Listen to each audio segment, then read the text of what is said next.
Homeworld is back, and Gearbox has partnered up with the channel to promote the long-awaited release of the third installment of the OG space strategy game. The game releases on Monday the 13th, however, if you pre-order the Fleet Command or Collector's Edition, you can start bringing the Light of Sujuk on May the 10th instead. For more details, check out the link in the description below or the top comment on the video. If I got a nickel for a game release in the last 12 months that I've been waiting for nearly 20 years, then I would have 2 nickels, and one of those nickels would be brought in by Homeworld 3. It's been 21 years since we've seen the last installment on this series, and whilst you can make the argument that Homeworld Desert of Karak came out, a couple of years ago, I'd say it's a cool prequel, but it wasn't in space. So yeah, this game has got some pretty big shoes to fill. So the real question is, does it actually manage to fill up said shoes? It's been 20 years of technology have come by, and let's see whether or not we got any cool stuff in here, shall we? So before we actually get started, it's something that's really important that we mention right off the get-go. This is a very narrative-driven game. On a personal level, there's a lot of characters going on, unlike in the previous Homeworld games where you had Fleet Command and that was basically it. Nothing really happened. All cinematics happened in-game. That's not the case here. There's quite a lot of cinematics going on, which is a bold choice, but that's a decision that the developers have made. Because I'm not the kind of person that likes to spoil things, we're not going to be talking in depth about the narrative of the game at all. No, there will be some stuff here and there that will clearly come through with the whole Imogen's to Jet stuff and intel and everything, but we won't really go into depth because I'd like you to figure that out for yourselves. The game starts quite straightforward. You launch the ship. Of course, Adagio for strings is there because that comes with the series these days. And instantly, I'm just absolutely gobsmacked by the fact that this is not actually a cutscene because it gives me controls quite quickly. Because, yes, once again, it's time to put the ship through its paces. And as you can also see, the ship is horizontal. This is a problem, except the developers saw this coming from a mile away, and there is a rotational button, and it actually has a mechanical function later in the game, but we'll get to that. Mission 1, very straightforward. We need to do some stuff with our resource controllers and everything there. The resource controllers are a very interesting variation of what we've seen in the past. No longer do you build dedicated mining ships that will go out there. You will actually build the resource controller that has the miners built into it. And on top of that, these are also the guys that can capture ships. So no longer do you have salvage corvettes that you can mess with. So Grand Theft Spaceship is sadly not going to be a thing here because you can only build a limited amount of these controllers. Beyond that, we do the usual stuff, build some fighters, do some combat on some drones. It's classic Homeworld, right? It's those first missions that really, they're basically the same all the time. What is not the same, however, is the sheer amount of atmosphere that is being presented here. The ships that are around you, what Mandalore noted as professionals under pressure in the past, it's all there. The environments, the other ships that are there, it is very, very pretty, and it's incredibly atmospheric, and it does really capture that original Homeworld essence. Now it's time to take the training wheels off, and it's time to take that wagon train to the stars, because that's exactly what we need to do. But, of course, in classic Homeworld fashion, we need to pick up a couple of things. It is Mission 2. As you may have noticed, the bottom of our ship seemed to be very naked, which means that we're going to need to pick up our production facility, which is on a different system.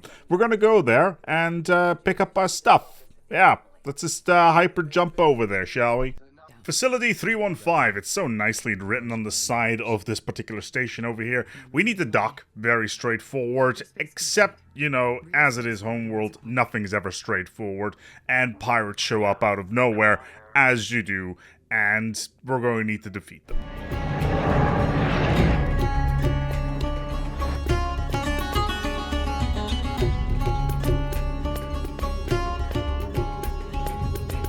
Combat alert. Unidentified units in the AO are unresponsive and have been flagged as hostile. After a bit of tussle and bustle with the scout craft, we are introduced to the Interceptor, which is going to be our mainstay of our fleet for quite some time, at least until we get frigates under control. For the Interceptor, relatively straightforward. It has upgrade, you can make it even stronger, you can get hull upgrades on it, but overall, it's designed to knock out other strike craft, as well as certain things in the late game. And whilst Homeworld 3 does have a bunch of power creep going on, the mainstay fighter does stay relevant for quite some time throughout the game, even after far superior craft are introduced.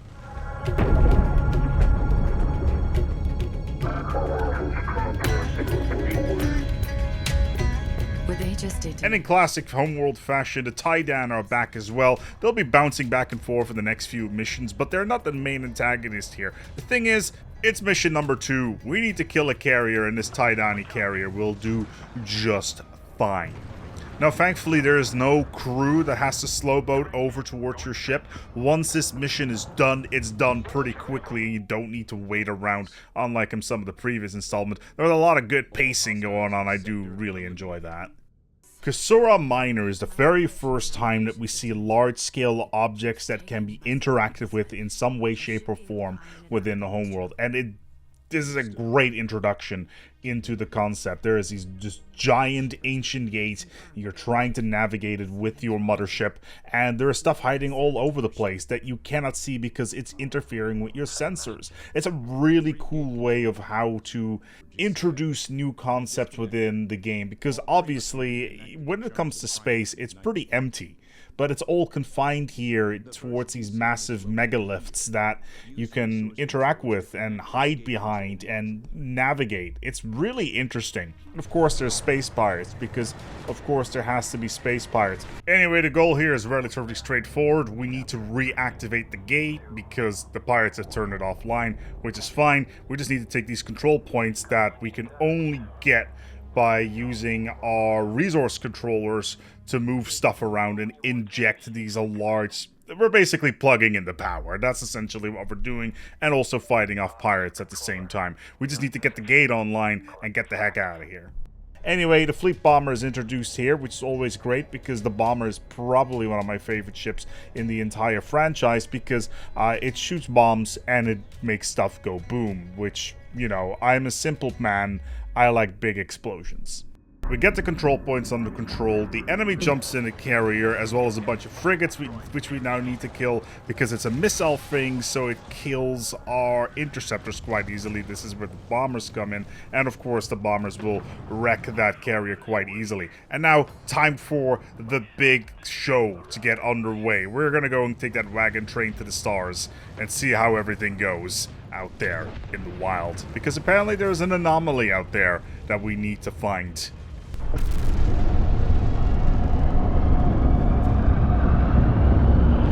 quantum tunnel is stable. Stand by for gate commitment on my mark.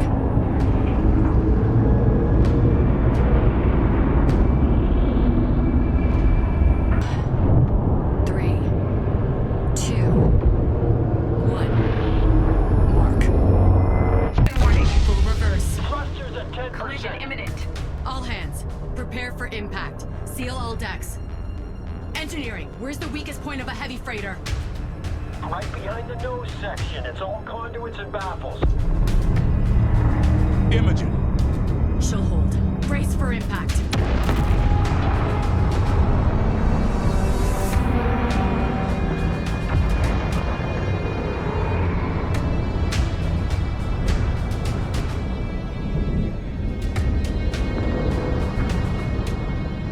Command. Are you okay? The mothership has sustained heavy damage. Contingencies enabled. And we've just left town and the wheel has fallen off the wagon. What a great start to this journey. But let's be honest though, this is a great set piece within the game because you instantly go from safe waters, or relatively safe waters, to effectively shark-infested waters, and your ship is disabled, and you're going to need to build your support craft in order to get her back online, because that's exactly what you're going to need to do. You're going to be building your first frigates on this one, which is a support frigates, which once again going to be a mainstay of your fleet for quite some time, because you're going to need those space priests out there to heal your stuff, and that's exactly what these bad boys do.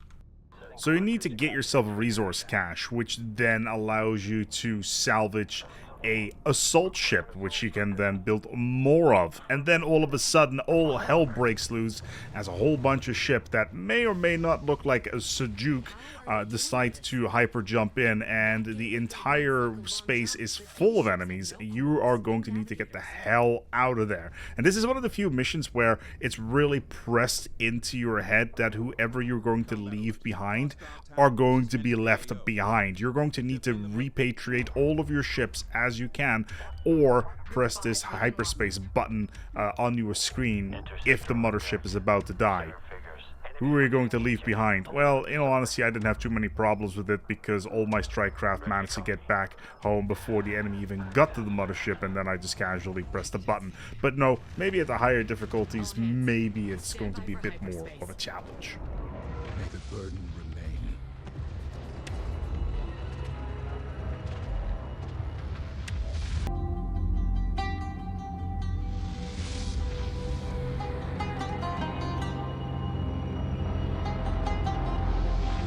Hyperspace complete.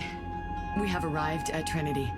Next up, Trinity Gate, the first mission that introduces tunnels. Yes, tunnels in space through a superstructure where you can move your strike craft through it. Very cool idea, very interesting implementation of new mechanics, except the assault frigates are just so good that I just built a giant ball of them and just plowed them straight through where they needed to go to capture these objectives on the megaliths, which yeah, there's turrets. They didn't really do all that much damage, so maybe the difficulty was a little bit too low on this one. But yeah, cool idea on the tunnels. I ended up not really using them because, again, the assault frigates are some of the best ships in the game by speed and firepower, plus their ability makes them just even better. Yeah, I just ran through this with just assault ships and just parked them at the exit gate, and that was basically it.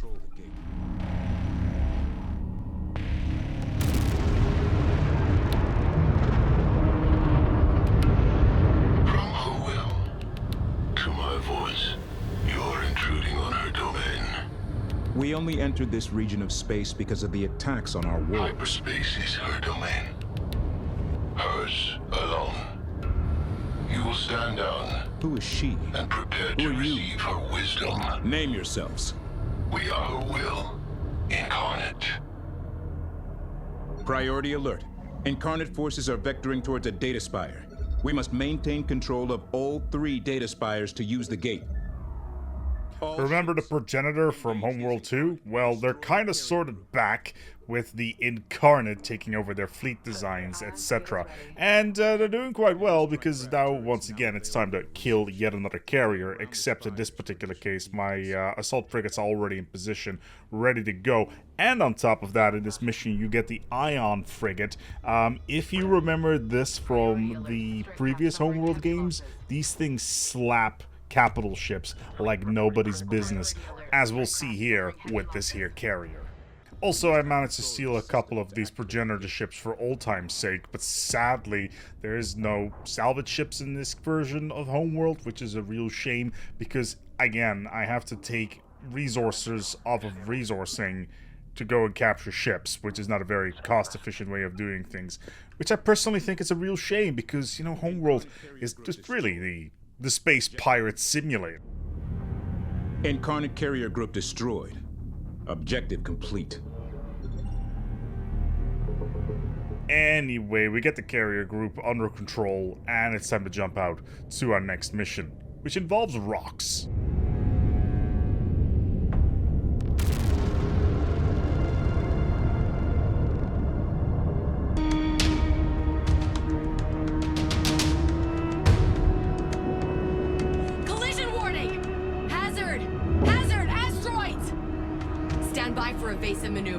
getting out of here. Hull defense guns online. Emergency repair crews to outer hull damage control positions. Full suits. We must relocate to a safe zone on the shadow side of the larger asteroids immediately. The sim has determined the first safe location ahead.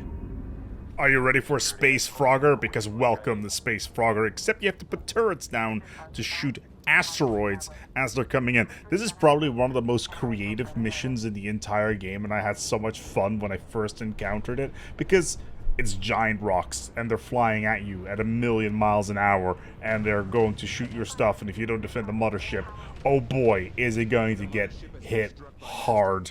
This is great. This is the kind of thing that you would want to see in a wagon train to the stars sort of situation, where random stuff like this pops up, and it's just awesome. Anyway, this particular mission also introduces turrets, which you have to build and then deploy on surfaces, and this becomes like a really core mechanic of the upcoming game, where you just bring all these turrets with you every single time, deploy them, and then yeah, use them against as a stationary defensive target. It's very curious, especially in a game that's all about being on the move all the time. This mission, as well as the upcoming ones, are all relatively unique within the game. We're using multiple mechanics in a very interesting mixture. Like this particular asteroid thing, it's been done before, but using the turrets and like the hopscotch sort of situation, it makes it pretty interesting if short, and it doesn't stick around for too long.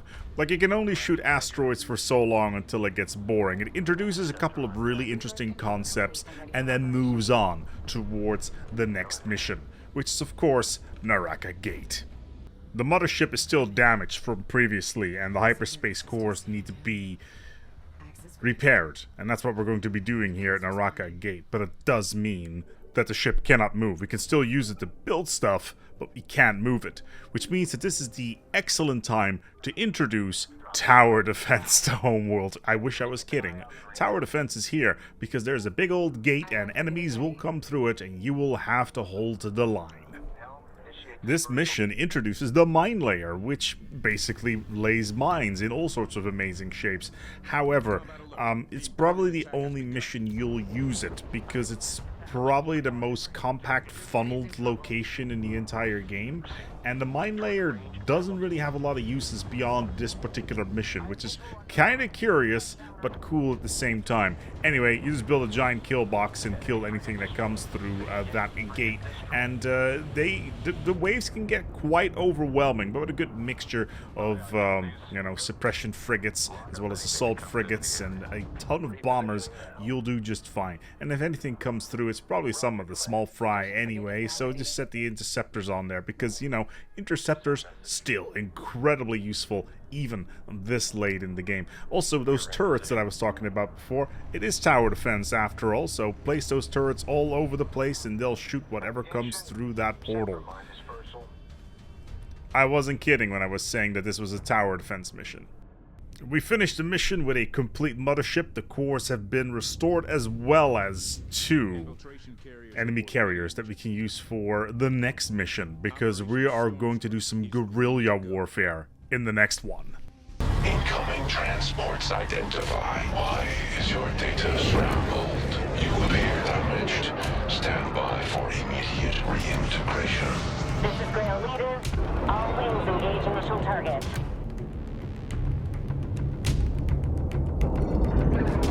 Next one is a double header, which is kind of strange in this regard. It is Stormstrike and Warsage Citadel. Stormstrike is the first half of this little mission duology, where you just go in with all of your strike craft and try to blow up the enemy shipyards, and you only get a bunch of strike craft, and you need to make them count. You need to blow up the enemy storage facilities and make sure that they all get annihilated before the mothership can come in. And when the mothership finally is there, it's time to strike. Enemy frigate wants our attention. So we're here to kill the Incarnate Warsage, which is the number 2 of the Incarnate Empire faction. Anyway, there's a queen, and the queen has got a Warsage, and we need to kill him because he's using this particular area as a deployment platform to strike all over the region, which is obviously problematic. Anyway, we're going to need to kill him. And he's bringing a battle cruiser. I love it. This is also the very first time that we're going to see the destroyers in the game, and they are a pretty strong powerhouse, but the problem with them is that they are slow. So incredibly slow that it may not be all that useful to have them. Sure, they got the range, they got the missile barrage and all that shenanigans, but I'm just going to stick with my assault craft because that ball of death has been slapping ships left, right, and center the entire time, so yeah. Regardless, the ball of death continues onwards, kills the battle cruiser here. It does look so nice and iconic. This whole progenitor design culture is very, very striking and very, very pretty. And sadly, it looks so much better than anything that the Hiigarans have, which is a little bit unfortunate because the baddies have got all the cool ships this game.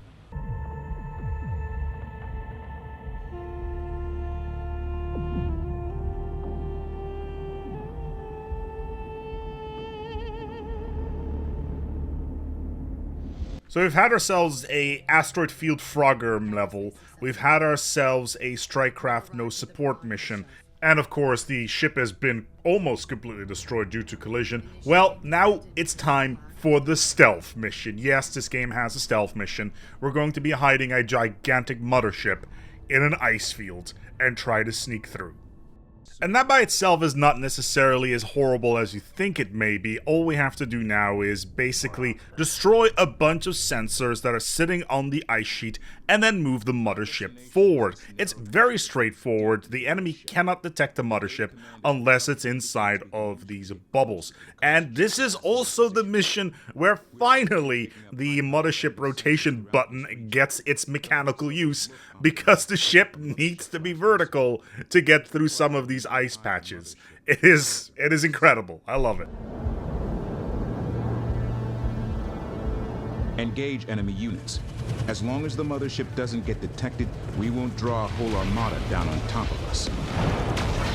Find us some cover before that thing tears us apart. Alert, strikecraft losses mounting. All we gotta do, send the death ball forwards, whack a couple of these sensors, and the mothership will just be able to get through. Obviously, carriers will spawn here and there, because sooner rather than later they're gonna spot us anyway. But let's just move casually forward into this dark abyss in this extremely strange space object that just seems to be a giant slab of ice floating in space. That makes no sense at all, but it makes for some great monolith gameplay, let's put it that way. A very, very linear in this one, like shoot enemy, receive bacon sort of thing, but it does have the cool payoff of moving on to the next mission where we can finally see the use case of the flat mothership.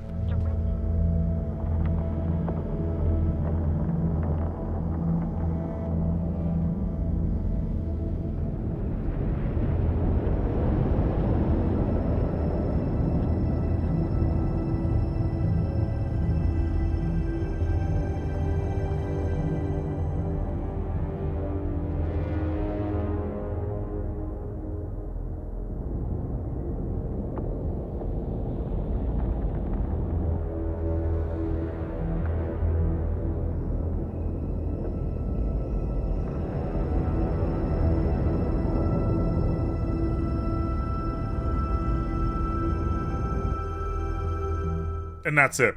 That's the only time it has a mechanical function. Don't get me wrong, it looks hella cool, but there are some questions on the why factor here. Like, sure, we need to navigate the ice field, and it kind of feels like they designed the mothership to be flat originally, and somebody internally caused some ruckus, and here we are. We needed to get a mechanical reason why the ship can turn on its axes. I guess it kind of makes sense, you know, but I don't think the Hiigarans were originally intending for this ship to be navigating inside of ice tunnels. From here on out, it's straight into spoiler territory when it comes to the story. So if you don't want to be spoiled for the final part of Homeworld 3, I recommend going to this timecode now.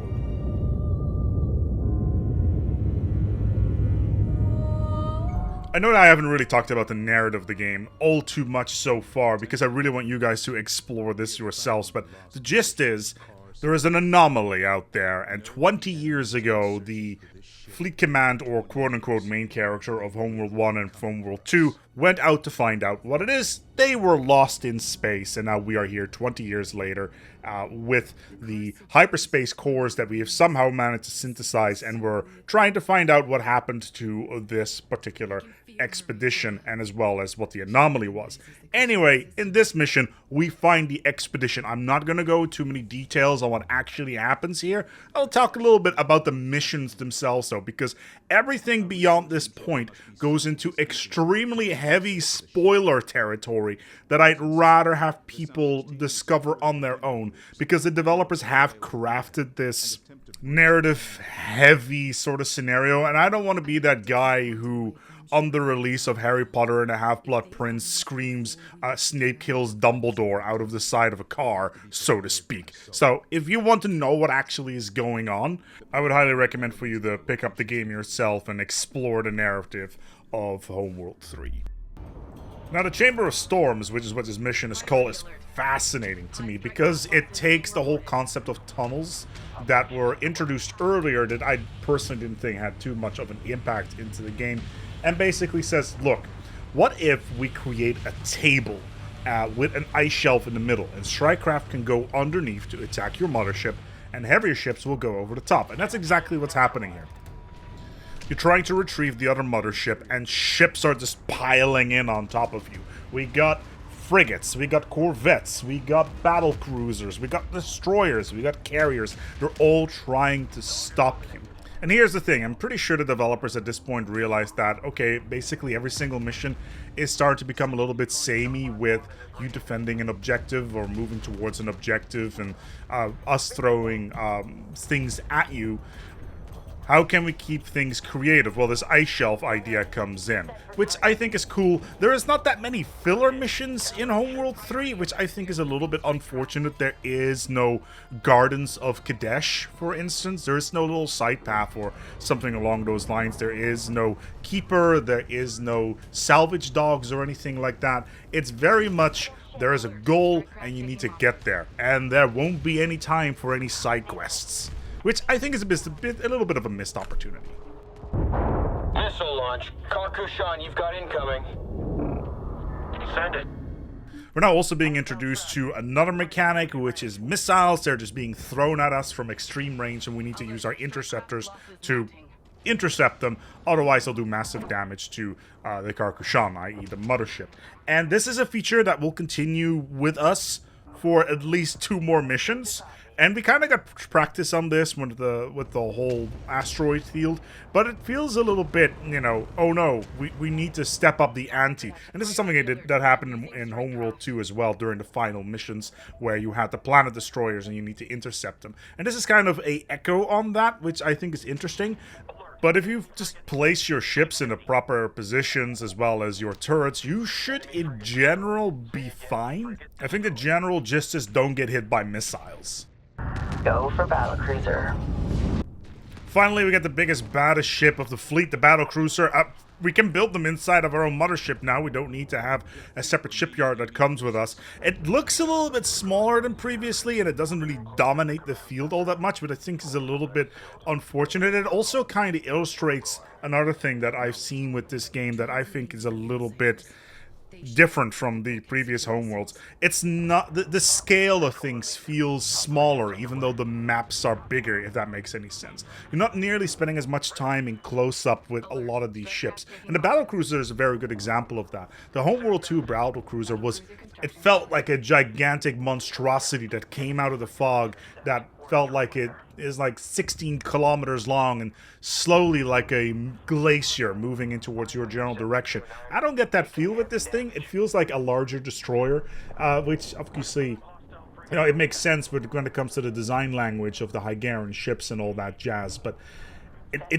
it feels like it's not as intimidating as it could be. Mind you, it does pack a massive punch, and once it gets to the target, it will annihilate it quite easily, especially with some of the upcoming enemies, especially in the last mission. Very, very useful. But I can't, when I zoom out on the battlefield, I don't really see it. I see an icon, but I don't see a long, elongated, massive ship that I instantly can see. That's a battle cruiser. It's doing well. It's very similar with the destroyer in the previous missions as well. I can't really... A lot of the megaliths are really cool, but they kind of get in the way of some of the scale feeling of the game, which I guess is intentional because of the way things feel, and obviously it's not empty space like in the previous games, but it's a little bit jarring sometimes. It's time for the penultimate mission, Noctua 27. Now, Noctua 27 is basically the rush towards the castle being the very last mission, the throne room, so to speak. But right now, you are on the gate with your fleet. You are on the assault. You are getting in there and trying to take down the enemy, and waves of missiles, enemies, and ships are coming in, and you will need to take control points. You're going to need to take sensor areas, and it's really a tour de force, because no longer are you on the defensive. This is you taking the fight to the enemy, and it will be like that all the way up to the end of the game. And it does throw basically every single mechanic minus asteroids at you. Approach.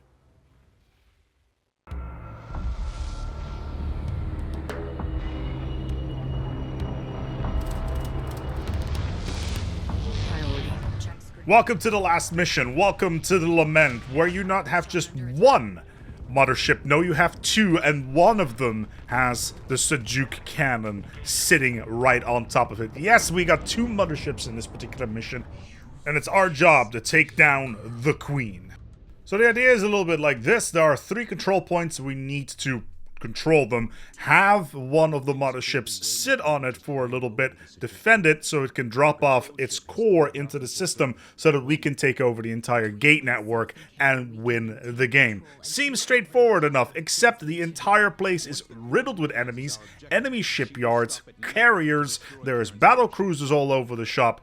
This is very much the last stand.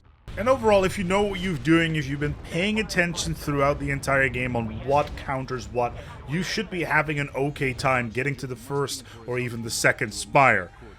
And then this thing shows up. This insolence will end.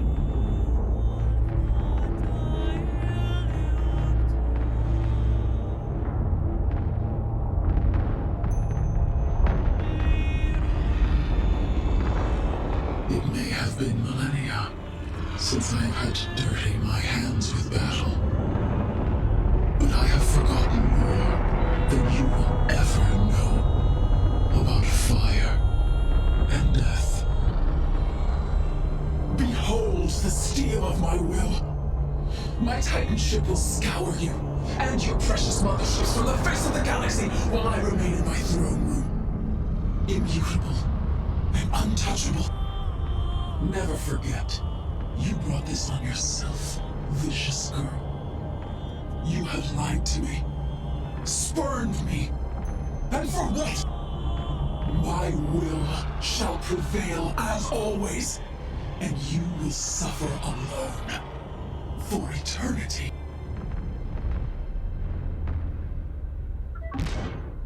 All units, priority alert. I say again, priority alert. A Titan-class vessel has entered the AO. Its capabilities are unknown. This threat must be eliminated. Engage with caution. Ready, set.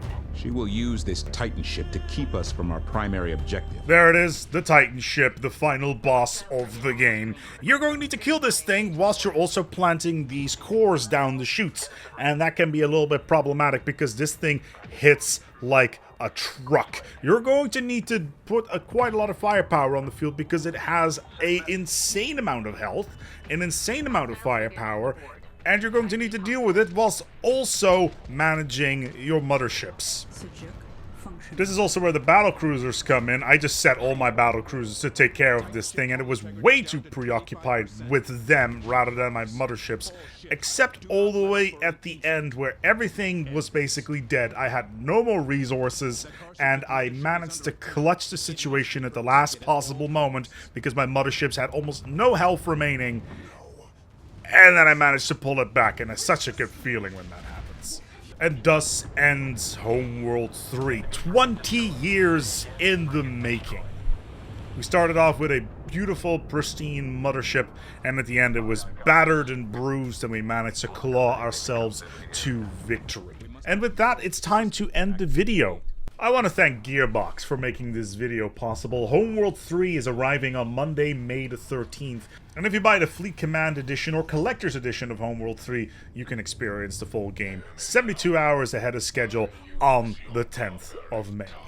If you would like to know more, check out the link in the description below, or of course the one that I put in the pinned comment. It's just for your convenience if you want to try out Homeworld 3. The game clearly has had quite a lot of love put into it. But with that, I'm going to go and wrap up here. Thank you so much for watching, and until next time, take good care of yourselves, and as always, each other.